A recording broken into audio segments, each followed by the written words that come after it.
Hi குட்டீஸ், உங்களுக்காக தான் இந்த வீடியோ. உங்கள் வீட்டில் குட்டி குட்டி குழந்தைங்க இருப்பாங்க. அவங்களுக்கு ஃபஸ்ட்டு நம்ம பேசிக்காக எப்படி ஹேண்ட் ரைட்டிங் சொல்லி கொடுக்குறது. அவங்களுக்கு பென்சில் பிடிக்க தெரியாது, குழந்தைங்க அவங்க. அப்போ அந்த மாதிரி பிள்ளைங்களுக்கு நம்ம எப்படி லைன்ஸ் போட சொல்லி கொடுக்குறது எல்லாமே இந்த வீடியோவில் பார்க்க போகிறோம். இந்த வீடியோ உங்களுக்கு ரொம்ப பிடிக்கும், பாருங்கள். உங்கள் வீட்டு குழந்தைங்களுக்கு இந்த மாதிரி ட்ரைனிங் பண்ணுங்க, சரியா?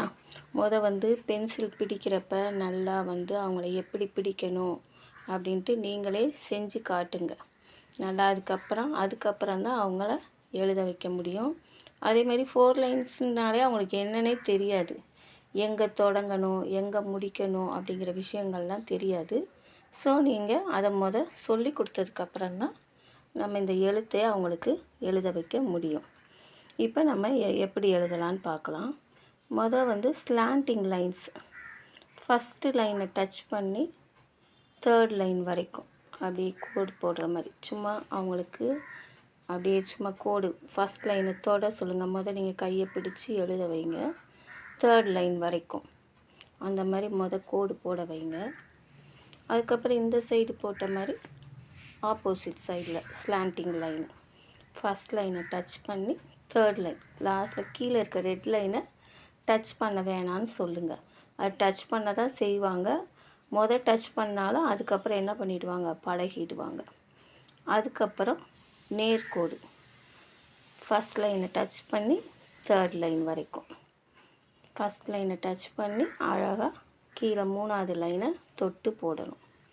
இதெல்லாம் நீங்கள் டெய்லி ட்ரைனிங் பண்ணதுக்கு அப்புறம்தான் அவங்களுக்கு ஏபிசிக்கு போகணும். அதுக்கப்புறம் கேர்வ்டு எப்படி போடுறது, கேர்விங் லைன் எப்படி போடுறது, வளைச்சி எப்படி போடுறது அப்படிங்கிறத சொல்லி கொடுங்க. டெய்லி இதை எழுத வைக்கணும். இது ரீகேப் பண்ணிக்கிட்டே இருந்தீங்கன்னா தான் என்ன பண்ணுவாங்க, அவங்க அழகாக எழுதுவாங்க. அதுக்கப்புறம் கேர்விங் லைன் போட்டது ஆப்போசிட் டைரெக்ஷனில் எப்படி போடுறது அப்படிங்கிறத இப்போ சொல்லி கொடுக்கணும்.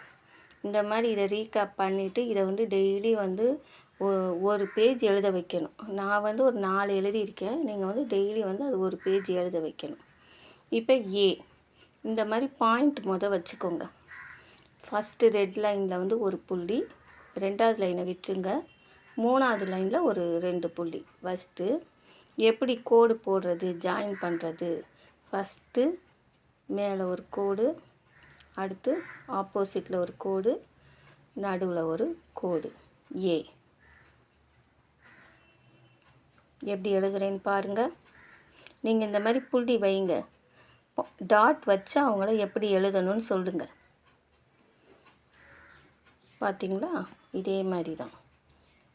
இது மாதிரி ஒரு கோடு போட்டு, அடுத்து ஒரு கோடு போட்டு, நடுவில் ஒரு கோடு. இப்போ ஷேப் அவங்களுக்கு நல்லா இருக்கும். அடுத்து பிக்கு எப்படி பாயிண்ட் வச்சுருக்கேன்னு பாருங்கள். ஒரு கோடு,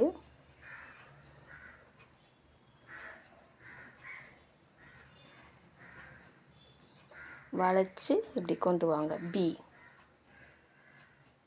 அதே மாதிரி இது நான் எழுதுறது கவனிங்க.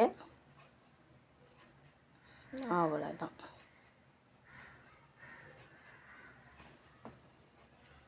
அடுத்து பி பாருங்கள், நேராக ஒரு கோடு, அந்த பாயிண்ட்லேயே வளைச்சி ஒரு கோடு. பாயிண்ட் எப்படி வச்சுருக்கேன்னு பாருங்கள். அந்த பாயிண்ட்டுக்கு ஏற்ற மாதிரி செய்யுங்க. பிள்ளைங்களுக்கு அந்த பாயிண்ட் வச்சு கொடுங்க.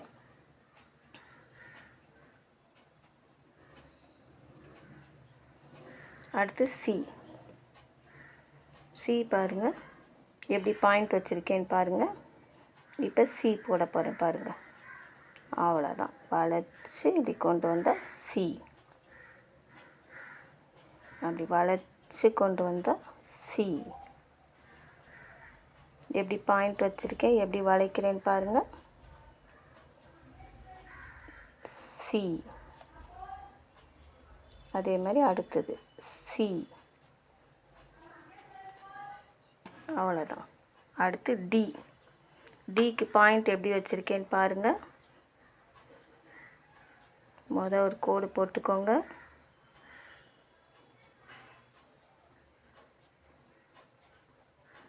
அப்படி வளைச்சி விடுங்க. அவ்வளோதான். அடுத்து நேராக ஒரு கோடு போடுங்க, வளைச்சி விடுங்க. நேராக ஒரு கோடு போடுங்க, வளைச்சி விடுங்க.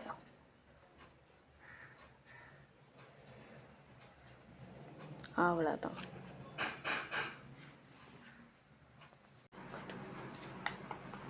அடுத்தது இ. பாருங்கள் எப்படி பாயிண்ட் வச்சுருக்கேன்னு பாருங்கள். அந்த புள்ளியை வந்து அழகாக ஜாயின் பண்ணி விடுங்க. அவ்வளோதான். முதல் லைனில் 2 புள்ளி, அடுத்த லைனில் 1 புள்ளி வச்சுருக்கேன், அடுத்த லைனில் 2 புள்ளி.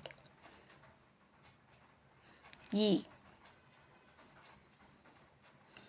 அதே மாதிரி தான் இதுவும். அந்த பாயிண்ட்டை ஜாயின் பண்ணால் போதும். இது வந்து ஷேப் இருக்கும். அந்த பிள்ளைங்களுக்கு வந்து அந்த எழுத்தோட வடிவம் வந்து அழகாக இருக்கும். இ. ஓகேவா? அடுத்து எஃப். எஃப் பாருங்கள், மேலே 2 புள்ளி, ஃபஸ்ட் லைனில், செகண்ட் லைனில் 1 புள்ளி, தேர்ட் லைனில் 1 புள்ளி வச்சுருக்கேன். அவ்வளோதான். இதுதான் எஃப். நேராக ஒரு கோடு, இங்கே ஒரு கோடு, இங்கே ஒரு கோடு. எஃப். அடுத்தது பாருங்கள், ஒரு கோடு நேராக போடுங்க. பாயிண்ட் நீங்கள் எப்படி வச்சுருக்கேங்கிறத பார்த்து அதுக்கேற்ற மாதிரி போடுங்க. எஃப். ஓகேவா? அழகாக போட்டிங்களா குட்டீஸ்? அடுத்து நம்ம பார்க்க போகிறது ஜி. ஜி பாருங்கள், வந்து சி போட்ட மாதிரி வளைச்சிக்கணும். அடுத்து இப்படி வளைச்சி கொண்டு வரணும். அவ்வளோதான். சி போட்ட மாதிரி போட்டுட்டு அதுக்கப்புறம் நேராக ஒரு கோடு போட்டு கீழே இறக்கி ஒரு லைன் கொண்டு வந்தால் ஜி. அதே மாதிரி தான் சி போட்ட மாதிரி போட்டு நேராக ஒரு லைன் வளைச்சி ஒரு லைன் கொண்டு வாங்க. எப்படி எழுதுறேன்னு பாருங்கள். ஜி. அடுத்து ஹெச். ஹெச் பாருங்கள், ஃபஸ்ட் லைனில் 2 புள்ளி, தேர்ட் லைனில் 2 புள்ளி வச்சுருக்கேன். இப்போ ஸ்ட்ரெயிட் லைன் போட்டு நடுவில் ஒரு கோடு போடணும். ஹெச். எப்படி எழுதுறேன்னு பாருங்கள். போய் பாப்பா விளையாடாமல் பாரு. பக்கத்தில் இருக்க பிள்ளை காதை கடிக்கிறியா? ஹெச்.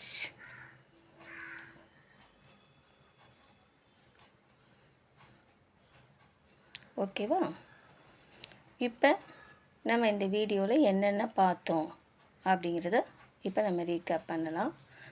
வந்து ஸ்லாண்டிங் லைன் பார்த்தோம், அப்புறம் ஆப்போசிட்டில் ஸ்லாண்டிங் லைன், அப்புறம் ஸ்ட்ரைட் லைன், அடுத்து கர்விங் லைன், அடுத்து கர்வ் பண்ணோம், அடுத்து ஆப்போசிட் டைரெக்ஷனில் கர்வ் பண்ணோம். அடுத்து ஏ எழுதணும், பி எழுதுனீங்க, சி எழுதுனீங்க, டி எழுதுனீங்க. அடுத்து இ, எஃப், ஜி, ஹெச் இதெல்லாம் நம்ம இந்த வீடியோவில் பார்த்தோம். இந்த வீடியோ வந்து உங்களுக்கு ரொம்ப பிடிக்கும் அப்படின்னு நான் நம்புகிறேன். இந்த சேனலை நீங்கள் சப்ஸ்கிரைப் பண்ணிக்கோங்க. உங்கள் பிள்ளைங்களுக்கு இந்த இதை வந்து நான் வச்ச மாதிரி பாயிண்ட் வச்சு சொல்லி கொடுங்க. இந்த சேனலை சப்ஸ்கிரைப் பண்ணிக்கோங்க. இந்த வீடியோ வந்து உங்களுக்கு ரொம்ப பிடிக்கும்னு நான் நம்புகிறேன். குட்டீஸ் எழுதி பாருங்கள். அம்மா பாயிண்ட் வைப்பாங்க, அதுக்கேற்ற மாதிரி எழுதி பார்த்து அழகாக பண்ணணும். ஓகேவா? தேங்க்யூ வாட்ச் பண்ணதுக்கு.